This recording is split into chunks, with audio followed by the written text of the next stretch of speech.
Elementor vient d'effectuer son plus gros changement jamais fait. Depuis quelques années maintenant, il cherche à améliorer la vitesse de chargement puisque c'est un peu le seul reproche qu'on pouvait leur faire. L'expérience utilisateur est bien meilleure que les autres constructeurs de pages et on a des fonctionnalités très avancées, mais le code généré par Elementor n'était pas très propre et donc on avait des pages un peu plus lentes que si on utilisait le constructeur natif à WordPress, les blocs. C'est pour ça qu'Elementor fait un gros travail depuis quelques années.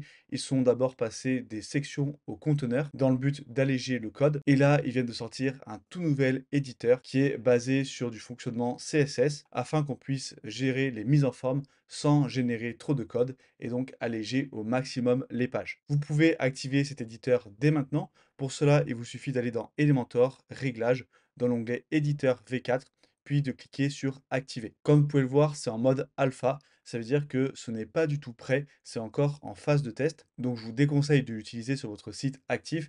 Utilisez-le sur un site de test si vous souhaitez découvrir l'interface. Mais vous allez voir qu'il y a encore quelques petits bugs, qu'il n'y a pas tout qui est 100% fonctionnel. Là, c'est juste pour tester et voir ce qui nous attend dans les prochains mois ou l'année prochaine. Du coup, une fois qu'on a activé l'éditeur V4, on peut aller dans Page, toutes les pages. Moi, j'ai créé une page de test que j'ai appelée Editor V4.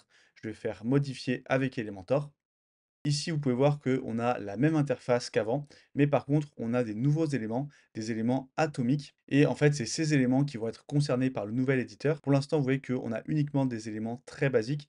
Et au fil des mois, en fait, Elementor va convertir tous les éléments qui sont ici en éléments atomiques pour qu'on puisse les utiliser avec le nouvel éditeur. Normalement, au début de l'année 2026, on devrait avoir tous les éléments qui sont prêts à être utilisés. Et du coup, je vais commencer par glisser une flexbox. Donc une flexbox, c'est tout simplement un conteneur. Ça revient au même que si on choisissait ici flexbox et qu'on choisissait ensuite une structure. Du coup, moi, je vais glisser l'élément atomique. Et là, vous voyez que l'interface a changé.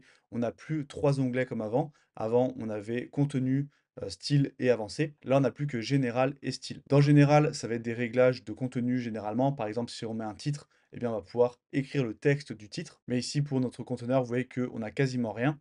Et dans style, eh bien, c'est là qu'on va gérer toute l'apparence et tous les réglages. Ce que je vais faire pour qu'on comprenne un peu mieux les réglages, c'est que je vais cliquer sur le petit plus, je vais venir ajouter un titre. Ensuite, je vais ajouter un paragraphe et je vais venir ajouter un bouton. Hop. Donc là, vous voyez que c'est un petit bug qu'on a, c'est que là, je vais le refaire. Si je glisse le bouton, vous voyez que là, le petit trait rose apparaît pour que le bouton apparaisse à droite, mais en fait, il est glissé à gauche et ça avait fait pareil avec le paragraphe.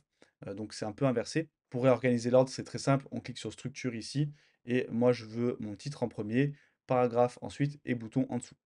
Là, on a les éléments qui apparaissent les uns à côté des autres. Du coup, pareil, hop, il va falloir venir modifier le réglage du conteneur.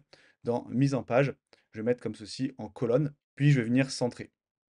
Donc là, on pourrait faire mes réglages un à un, comme on ferait habituellement. Il y a juste les emplacements des réglages qui ont changé, mais c'est à peu près les mêmes. Par contre, ce qui va vraiment changer dans cet éditeur, c'est qu'il est basé sur des classes CSS. Et donc, au lieu de gérer les réglages individuellement pour chacune des sections de notre site, le but, ça va être de créer des classes CSS qu'on va réutiliser partout. Vous voyez qu'ici, j'ai l'onglet classe et ici, j'ai marqué local. Donc, ça veut dire que tous les réglages que je fais maintenant, ils seront uniquement en local, donc uniquement pour cette section en particulier, et ça ne sera pas reproduit ailleurs. Par contre, ici, si je clique sur classe, vous voyez que j'ai créé des classes juste avant cette vidéo. Je vous montrerai par la suite comment faire. Et si je mets par exemple background bleu, donc couleur d'arrière-plan en bleu, hop, ça me met le réglage automatiquement. Ensuite, si je veux un peu d'espace, j'ai créé une classe qui s'appelle espacement M, et donc ça me met de l'espacement. Pareil, si je clique sur mon titre, là dans contenu, je peux venir modifier le texte. Donc par exemple, bienvenue sur mon site. Ensuite, je peux aller dans style, et là, je vais reprendre ma classe qui s'appelle titre L, et vous voyez que ça change l'épaisseur et la famille de police. Ensuite, si je veux un petit peu d'espace entre mon titre et mon paragraphe, et bien pareil, j'ai créé une classe. Et donc en fait, rien qu'en faisant des clics comme ceci, là, hop, je prends texte, je prends ensuite, hop, padding 20. Ici, je prends bouton. Une fois que en fait, j'ai créé mes différentes classes, et bien, dès que je vais créer une nouvelle page, j'aurai juste quelques clics à faire et ma page va prendre en forme toute seule. Et surtout, le fait de créer des classes, eh bien, ça nous oblige indirectement à avoir une cohérence graphique entre nos différentes pages, puisque à chaque fois, on va reprendre les mêmes réglages. Par contre, l'inconvénient de ce fonctionnement, c'est que c'est beaucoup moins intuitif pour des débutants. Déjà, vous allez voir que dans les réglages, les termes qui sont utilisés, par exemple ici, block, flex, in block, en fait, c'est des termes CSS, c'est des termes de code. Et donc, quand on est débutant, on ne sait pas à quoi ça correspond. Et le fait d'avoir tout regroupé dans le même onglet, je trouve que ça vient complexifier un peu l'expérience. On a plein de réglages partout et ça peut un peu nous perdre au début. Surtout qu'on a des réglages un petit peu cachés. Par exemple, si je vais dans bordure, si je veux ajouter une bordure, il faut que je clique sur le petit plus pour ensuite avoir les réglages qui apparaissent. Et on a pas mal d'endroits où c'est comme ça. Pareil, dans arrière-plan, si je veux mettre une image, eh bien, on n'a pas directement l'option pour ajouter une image comme c'était le cas avant. Il faut que je clique sur le petit plus et ici, j'ai l'image qui m'est suggérée. Là, hop, je vais supprimer.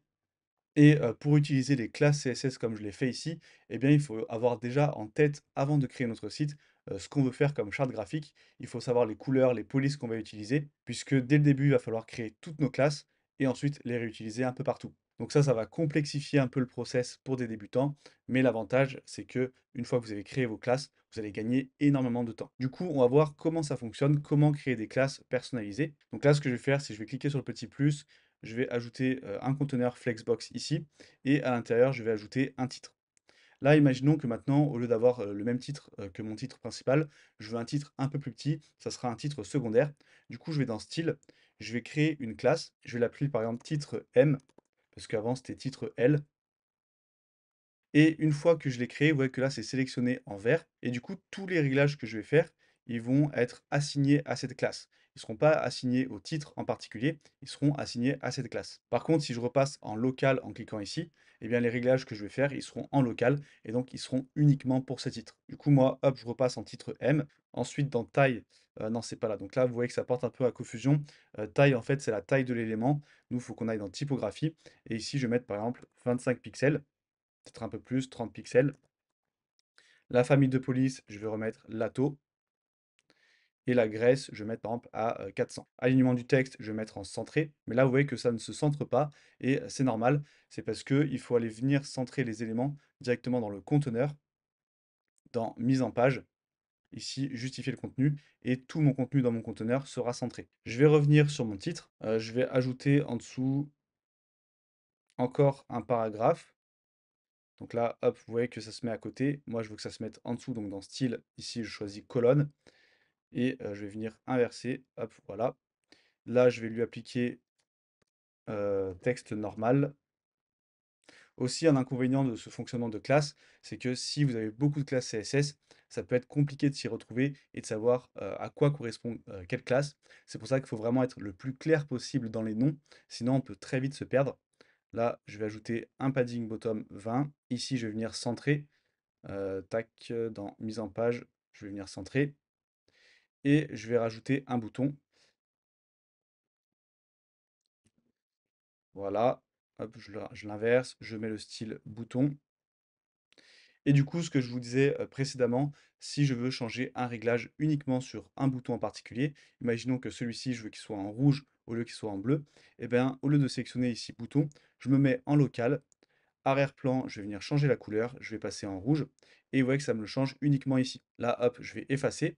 Maintenant, on va imaginer le cas inverse, c'est que je décide de changer ma charte graphique sur mon site. Et bien ici, je me mets sur bouton, je change la couleur, par exemple, sur un noir, ou bien hop, sur du rose, et ça va changer pour tous les éléments qui sont assignés à la classe bouton. Donc ça, c'est plutôt une bonne nouvelle si jamais vous voulez faire des changements sur votre site, ça sera beaucoup plus rapide, ça va s'appliquer de partout directement. Donc voilà pour ce qui est du nouvel éditeur, dites-moi ce que vous en pensez en commentaire. Je vous conseille d'aller voir ma formation Elementor, puisque le jour où l'éditeur va arriver, il va falloir vraiment maîtriser les conteneurs pour bien comprendre comment ça fonctionne, sinon vous risquez de vous retrouver complètement perdu dans les nouveaux réglages. Donc allez voir cette formation gratuite sur Elementor, et moi je vous dis à bientôt pour une nouvelle vidéo.